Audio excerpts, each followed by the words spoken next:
여러분, 지난 한 주간도 되게 잘 평안하셨습니까? 하도 그냥 메르스가 난리를 쳐가지고 특별히 노약자, 자녀나 어르신을 모시고 함께 사는 가정은 걱정이 더 많으실 거예요. 다행히 그래도 어떻게 인천에는 아직까지 확진 환자가 없다라고 원리 나와서 그래도 우리는 참 다행이다 이런 생각도 들고 그렇습니다. 어쨌든 하나님께서 여러분 꼭 지켜주셔서 별탈 없으시길 바라요.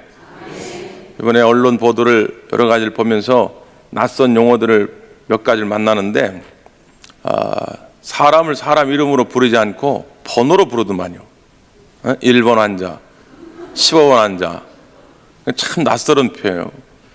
더군다나 몇 번은 슈퍼 전파자다 이게 돼 있어요. 몇 번 환자가 집중적으로 여러 사람에게 감염을 시킨 거죠. 슈퍼 전파자. 물론 안 좋은 의미로 쓰여졌지만 제가 그것을 참 많이 보면서 이게 좋은 의미로 쓰여진다면 참 좋은 말이다 이런 생각이 들어요. 슈퍼 전파자. 여러분이 바이러스를 전파하는 슈퍼 전파자는 되지 마시고 좋은 의미에서 하나님 나라의 복음을 전하는 슈퍼 전파자가 되시길 바랍니다. 여러분에게서 번호가 끝나면 안 된다 그 말이에요. 여러분이 1번이 되고 여러분 때문에 예수님을 영접한 사람이 2번, 3번, 4번, 5번 쭉 나와야 한다 그 말입니다. 그래서 하나님의 나라에 가가지고 하나님 앞에 참 착하고 충성된 종아 잘하였도다 주의 나라의 잔치에 참여할지어다. 다른 교인들 이렇게 찾아봤더니 많지 않은데 아니 어떻게 대광교회 출신들은 이렇게 슈퍼 전파자가 많냐? 하나님 앞에 칭찬 넣는 교회가 되기를 바랍니다. 그래야 제가 하나님 앞에 뭔가 좀 이렇게 어깨를 으쓱하면서 좀 내밀 게 있을 거 아니에요. 야 너는 대광교회 목회하면서 어떻게 교인들 양육했길래 다 1번에서 끝나요. 2번이 없어 2번이. 내 이름으로 2번이 양태가 되는데 2번이 없다. 이 참 제가 이 부끄러운 일이란 말이에요. 여러분 목사의 면접 한번 세워주시오. 주님 앞에 가가지고 야 서목사가 대광교회에서 목양을 잘해가지고 교인들이 훈련을 잘 받고 1번에서 끝나지 않고 2번, 3번, 5번 쫙 나갔구나. 하나님의 나라를 이렇게 확장시켰구나. 이런 칭찬받는 교회가 되기를 바랍니다. 여러분 옛날에 남자들끼리 만나가지고 우리가 흔히 팔불출이라고 그러면 마누라 자랑 많이 하고 자식 자랑 많이 하고 그러면 팔불출이라고 그랬어요. 이요 동일합니다. 처음에는 아유 아드님 참 잘 두셨네. 그러면 첫 번째 반응은 거의 99%가 뭐라 그러면 아유 뭐 그런 소리 하지 마세요. 그래요. 그러면 아유 아니요. 아유 이런 참 아드님 잘 두셨네. 그러면 두 번째 뭐라 그러면 아 그쵸. 내가 내 입으로 말하긴 거시기 한데 아유 우리 애는 애가 착하고 공부도 열심히 하고 애가 얼마나 말을 잘 듣는지 하여튼 3박 4일 걸립니다. 참 희한합니다. 저한테도 여러분께서 우리 정빈이와 다빈이께서 물으신다면 내가 한 달이 넘도록 쭉 우리 아들 딸들 자랑할 수 있다는 거예요. 자랑할 게 한두 가지가 아니에요. 우리 둘 다 반장이라니까요.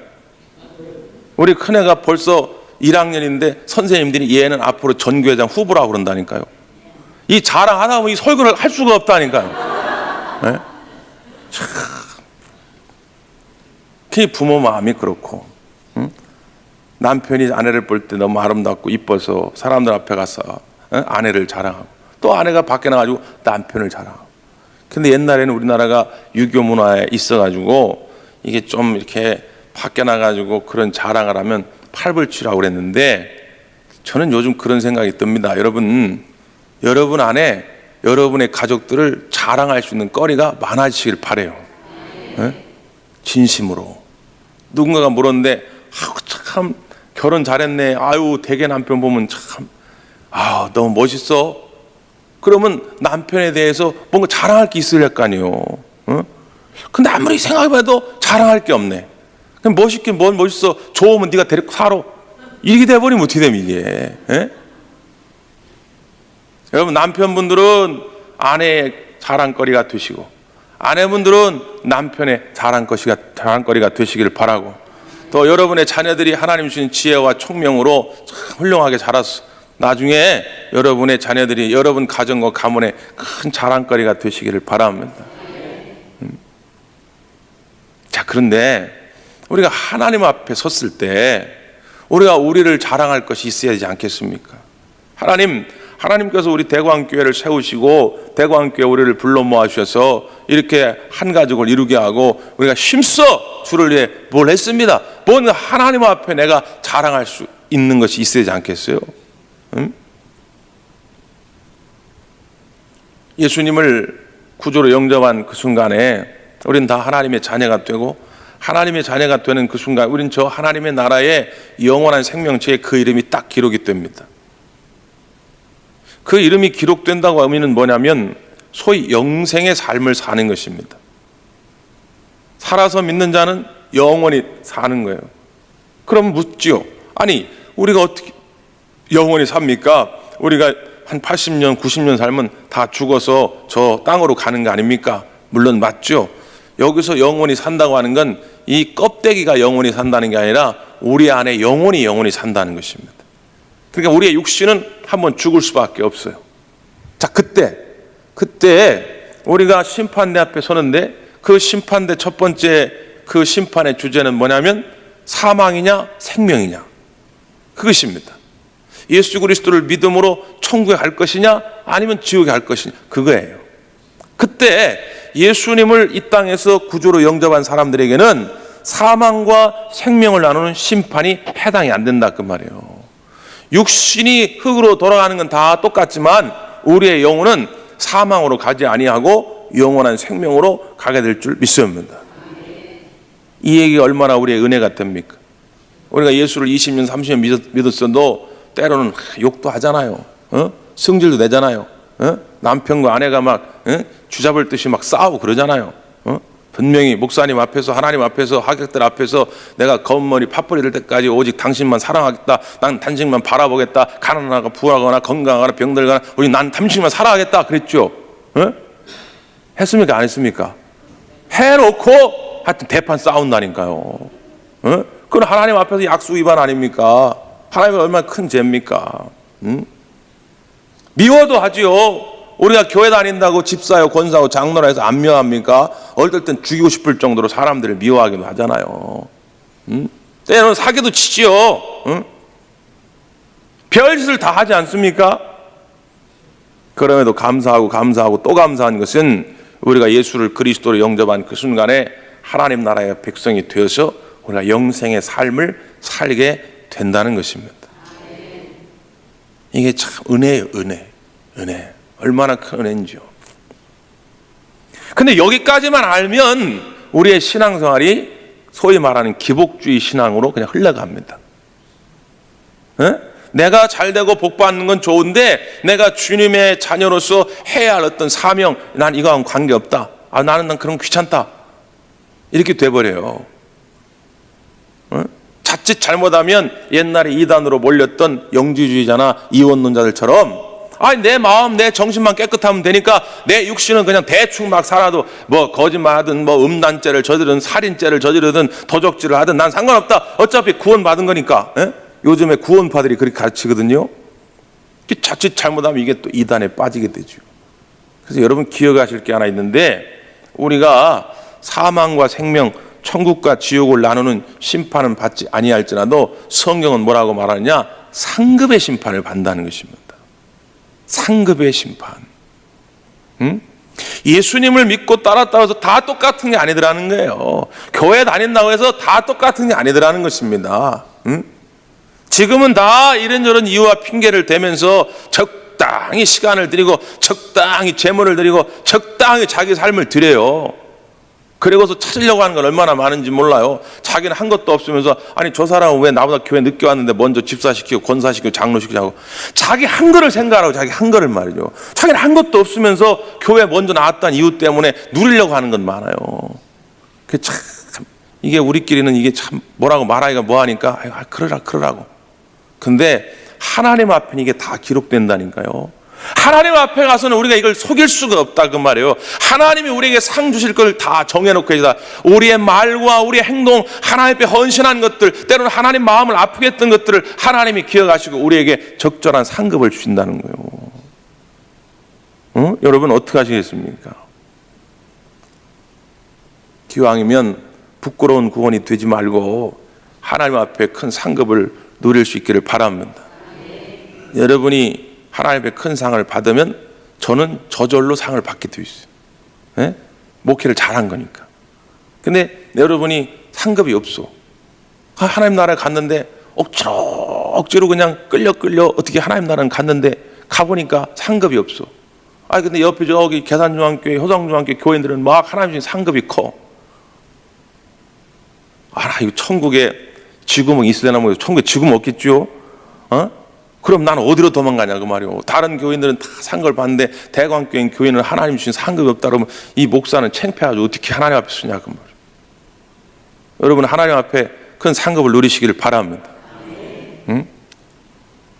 그러려면 교회에서 주님을 위해 충성하고 헌신하자 하면 왜 나한테만 그런 무거운 짐을 지우냐고 여러분 불평하지 마시고 우리 목사님이 나한테 그냥 큰 상을 주시려고 이런 일을 시키시구나 이렇게 감사하시길 바랍니다.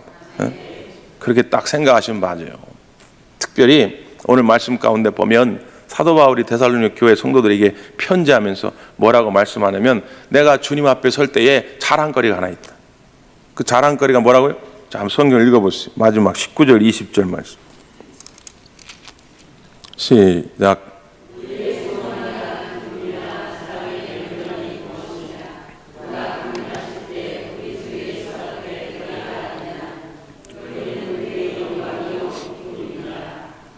아멘. 예수님이 다시 오실 때에 사도 바울은 분명한 자랑거리요, 영광이요, 면류관이 될 만한 게 있다. 그게 뭐라고요? 읽었어요? 안 읽었어요? 이거 전 세계에 나가는 방송인데 이렇게 모른 척하면 어떻게 하시는 거예요? 지금 뭐라고 그랬어요? 하나님 앞에 내가 예수님 다시 오실 때에 하나님 앞에서 자랑할 것이 있다. 내가 영광이 되고 면류관이 될 만한 게 있다. 그게 뭐라고요? 너희라 너희가 누굽니까? 데살로니가 교회 성도들이죠. 데살로니가 교회 그 성도들이 사도 바울에게는 자랑거리라는 거예요. 여러분 나중에 제가 주님의 나라에 갔을 때 주님 내가 다른 건 몰라도 주님 앞에 자랑할 것이 하나 있는데 그게 뭐냐면 우리 대광교회 성도들입니다. 우리 대광교회 성도들의 형편을 하나님 잘 아시지 않습니까? 그런데 그들의 형편에도 불구하고 주님의 몸된 교회를 세워가기 위해서 몸이 부서져라 헌신했습니다. 내게 있는 전부를 드리는 심정으로 주님 앞에 제물을 드렸습니다. 주님 주신 사명 감당하려고 뼈가 부서져라 충성하고 헌신했습니다. 주님 아시지 않습니까? 난 대광교회 성도들이 저의 자랑입니다. 이렇게 말할 수 있게 되기를 간절히 바랍니다. 물론 지금도 그렇습니다. 지금도 어디 가나 저는 우리 대광교회 성도들을 자랑합니다. 지금도 주변에 있는 많은 목사님들이 우리 대광교회 성도들을 칭찬합니다. 우리끼리만 하는 얘기예요. 딴 데 가서 얘기하지 마세요. 뭐라고 하는지 아십니까?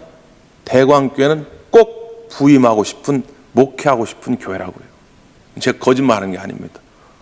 에? 목사님 그런 게 있냐고, 어느 교회나 다 가고 싶지 않냐고. 아니라니까요. 목사님들도 가고 싶은 교회가 있고 가고 싶지 않은 교회가 있어요. 별로 부임하고 싶지 않은 교회. 어떤 교회일까요? 에? 알잖아요. 뭘 모른 척해. 알잖아요. 근데 우리 대광교회는 서목사님 내가 진짜 내가 교회를 한번 새로 옮겨서 어디 부임하면 난 정말 대광교회 같은데 부임하고 싶다고.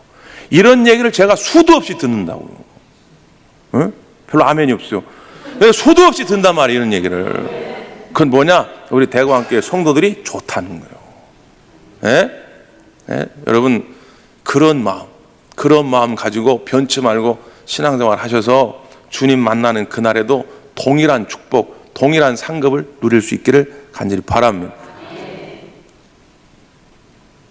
그러려면 어떻게 됩니까? 데살로니가 교회가 도대체 잘한 게 무엇입니까?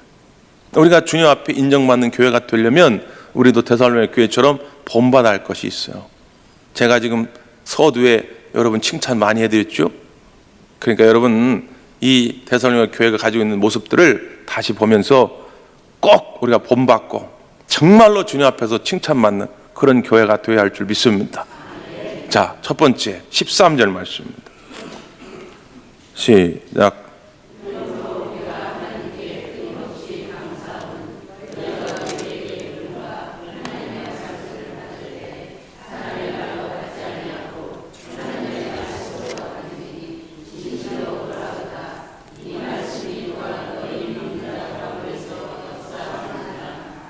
아멘. 데살로니가 교회가 주님 보시기에 참 아름다운 그런 교회인 이유가 뭐라고요? 예, 사도 바울 복음 전도자 일행이 말씀을 전할 때에 그 말씀을 사람의 말로 듣지 아니하고 누구의 말로요? 하나님의 말씀으로. 오늘 강단에서 선포되는 말씀이 하나님의 말씀으로 여러분에게 들려줄 수 있기를 바랍니다. 예.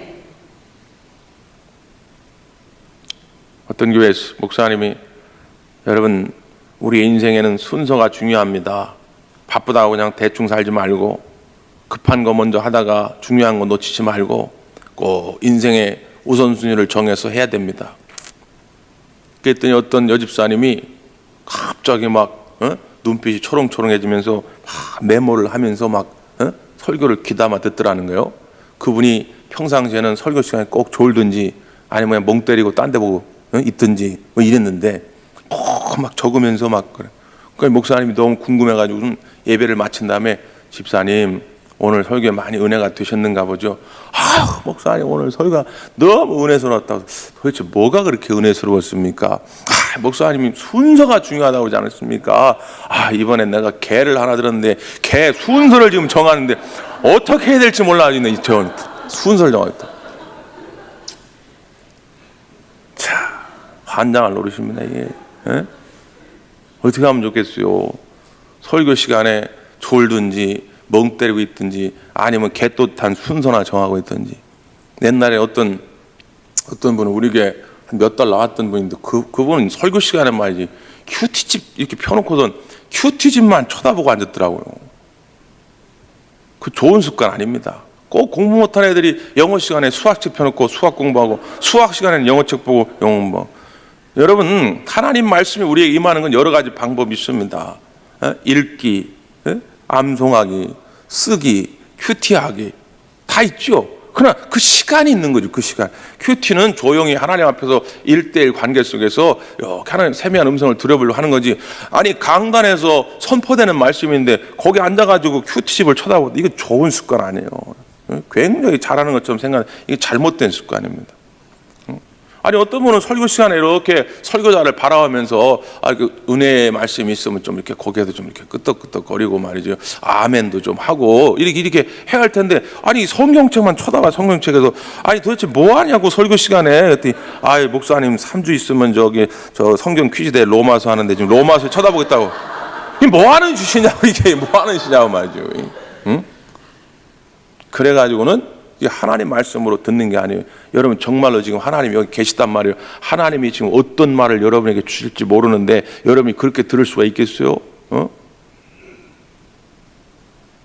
오늘 강단에서 선포되는 그 말씀이 오늘 바로 나를 위해서 이 시대에 하나님이 주시는 음성으로 듣기를 바랍니다. 그러면 은혜가 돼요. 그리고 그 하나님의 말씀이 내게 큰 능력이 됩니다. 지난 주일날 로라 윌킨스의 간증 영상을 보여드렸잖아요. 이렇게 제가 앞에서 보니까 많은 분들이 눈물을 흘리면서 보시더라고. 그래서 저는 참 그런 영상들을 좀 종종 준비해서 보여드리겠다. 저는 그런 자료들이 많이 있는데 그게 하도 유명한 자료이기 때문에 우리 성도분들이 많이 아실 줄 알았는데 거의 다 모르시더라고. 그래서 참 보여드리길 잘했다 이런 생각을 갖게 됐는데, 집에 갔더니 우리 딸내미가 아빠 나 오늘 그 영상 보면서 울면서 너무 은혜를 받았다는 거예요. 그래서 왜 은혜를 받았냐? 그때 이렇게 가슴을 쳐요. 이게 뭔 얘기요? 이게 뭔 얘기예요? 내 얘기라는 거예요. 내 얘기. 요즘의 자기라는 거예요. 요즘의 자기가 그랬다는 거예요. 뭐 어떤 얘기인지는 자세하게 안 하는데 약간의 무슨 어떤 지금 한참 사춘기니까 뭐 좀 고민이 되고 낙심이 되고 뭐 절망된 일이 있는지 자기가 그랬다는 거예요. 근데 오늘 딱 그 말씀을 들으면서 그냥도 안 해. 이렇게 두 주먹을 불 꽂으면서 아빠 뭐라고? 내게 능력 주지 않아서 내가 모든 것을 할 수 있느니라. 주먹을 울끈지고 이렇게 얘기하더라고. 그 하나님의 음성을 다른 사람이 아니고 자기에게 주는 음성으로 들은 거예요. 그러니까 힘이 난다는 거예요. 그래서 요 며칠 사이에 얘가 붕붕 떠 있어요. 하나님 말씀 듣고. 빌립보서 4장 13절 이런 말씀 한 구절만 꽉 붙잡아도 여러분 인생의 어떤 순간에도 낙심하지 않고 하나님 주신 힘으로 이겨낼 줄 믿습니다. 문제는 뭐예요? 들어도 그 말씀을 내 삶 속에 순종하지 않는다는 거죠. 누가복음 8장에 보면 예수님께서 씨 뿌린 자의 비유를 합니다. 마태복음과 같은 이야기인데 약간의 차이가 있죠. 그 누가복음에 보면 첫 번째 씨가 어디 떨어집니까? 길가에 떨어집니다. 길가에 떨어진 씨를 새가 물고 가버리죠. 두 번째는 바위에 떨어집니다. 싹이 났으나 습기가 없어가지고 말라 비틀어서 죽어버립니다. 세 번째 가시떨기 밭에 떨어졌습니다.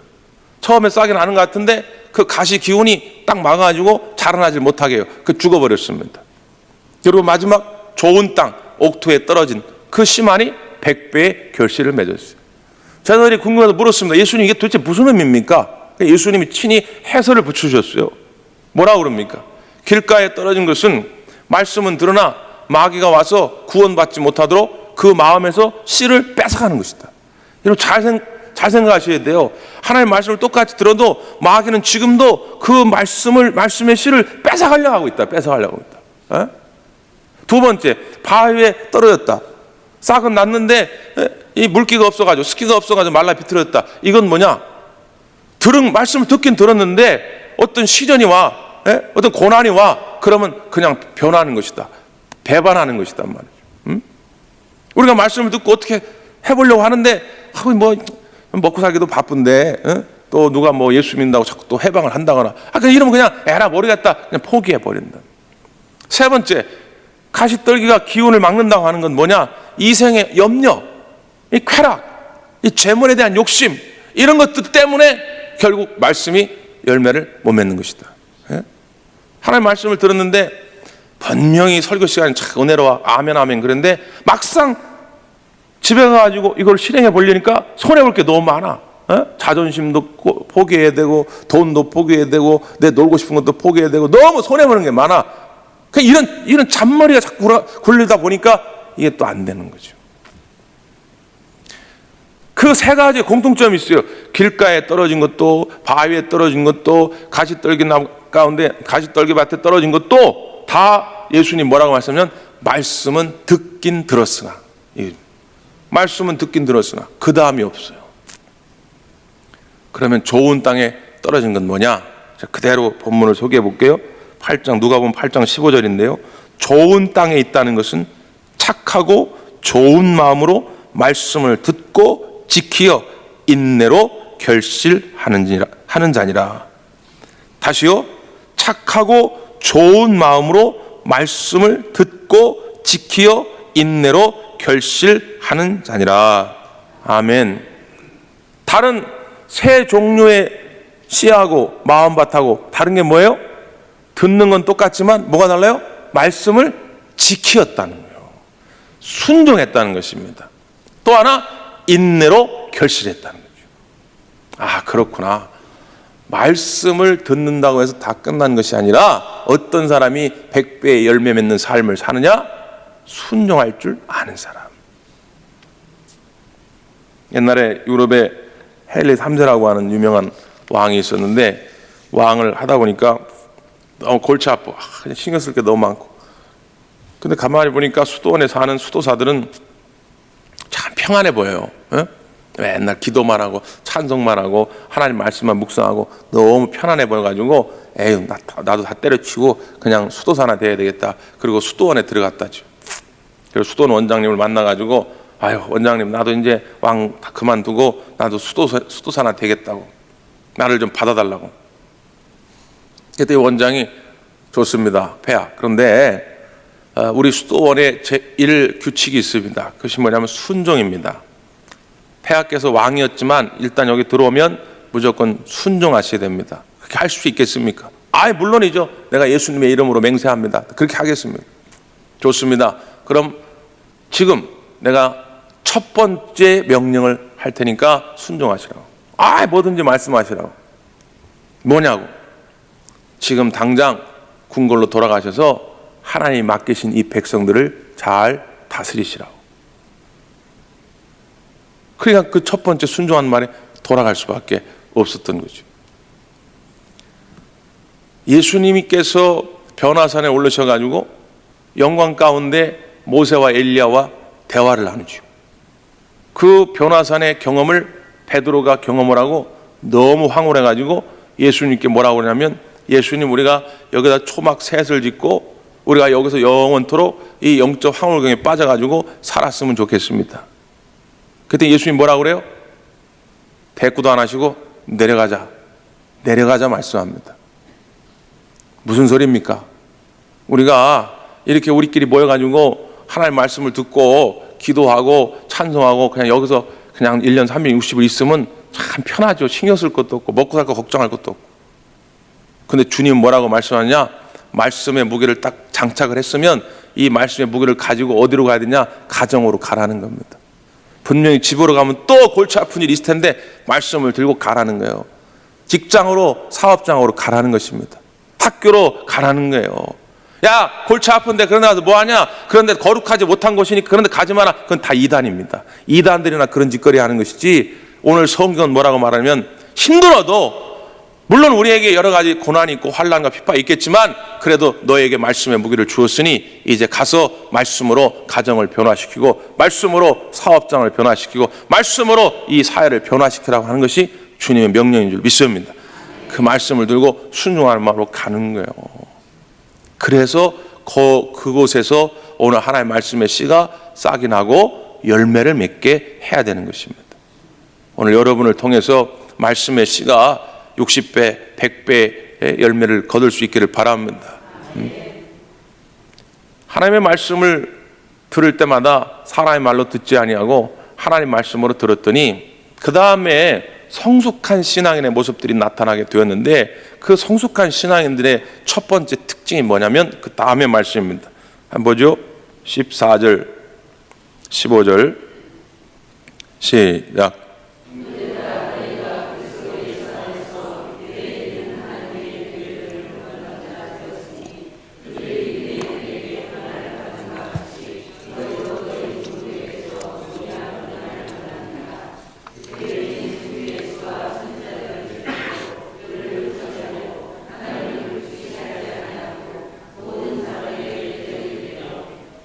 아멘. 여기 보니까 데살로니가 교회 성도들도 당시에 유대인들 사회 안에 있는 교회들처럼 유대인 같은 동족들로부터 심한 이 핍박이 있었다는 것입니다. 참 희한하죠. 그러니까 원래 이제 헬라 문화권은 약간 이 잡신 사상이 있습니다. 잡신. 그러니까 여러분 실합 신화 알잖아요. 뭐 제우스, 비너스, 포세이돈 뭐 이런 신들이 많잖아요. 다신론적인 사고를 가지고 있어요. 그래서 오히려 그런 사람들이 이 기독교 하나님이라고 하는 신이 들어왔을 때 큰 거부감이 없었던 거예요. 그냥 하나님도 그냥 그 여러 신들 중에 하나겠지라고 하는 생각으로 처음에 받아들인 거죠. 이 헬라 사람들이. 근데 이 유대 사람들은 그런 게 없죠. 오직 그 하나님만 생각했는데, 메시아라고 하는 것이 그들에게는 아직 오지 않은 분인데 예수님이 메시아라고 그러면서 제자들을 세우고 또 제자들이 또 사도 바울이 그 예수님이 정말 하나님의 아들이다, 메시아다 막 전하니까 아직까지 유대인들은 거기에 동조를 하지 못하는 것입니다. 그러니까 오히려 복음을 전할 때 그 이방 문화권에서 헬라 사람들의 핍박보다 같은 유대인 동족들의 핍박이 훨씬 컸던 거예요. 참 희한한 일이죠. 같이 하나님을 아는 사람인데 불구하고 예수님에 대해서 서로 다른 입장을 가지고 있었기 때문에 예수 믿는 사람들을 굉장히 핍박하는 것입니다. 그럼에도 불구하고 데살로니가 교회 성도들이 잘한 것은 뭐라고요? 그 가운데서도 인내하는 신앙을 보여줬다는 것입니다. 신앙의 백미죠.